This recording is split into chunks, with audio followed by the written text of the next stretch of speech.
तो गाइस धमाकेदार वीडियो के साथ आया हूँ फिर आपके लिए। आज मैं बताने वाला हूँ मडगार्ड ब्रैकेट के बारे में। और ये ब्रैकेट है टीवीएस अपाची का मडगार्ड रियर का है, पीछे का है मडगार्ड ब्रैकेट है।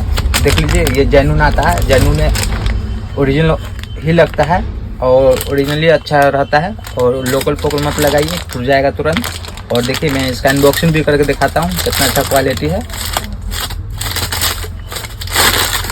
यही है मडगार्ड ब्रैकेट है, पीछे का अपाची का है। और ऐसा ही आपको जानकारी के लिए आप मुझे कमेंट कीजिए, मैं आपको बताऊंगा। हर जानकारी मैं आपको देता रहूंगा और मुझे सपोर्ट करिए। देख लीजिए और अभी के लिए बाय।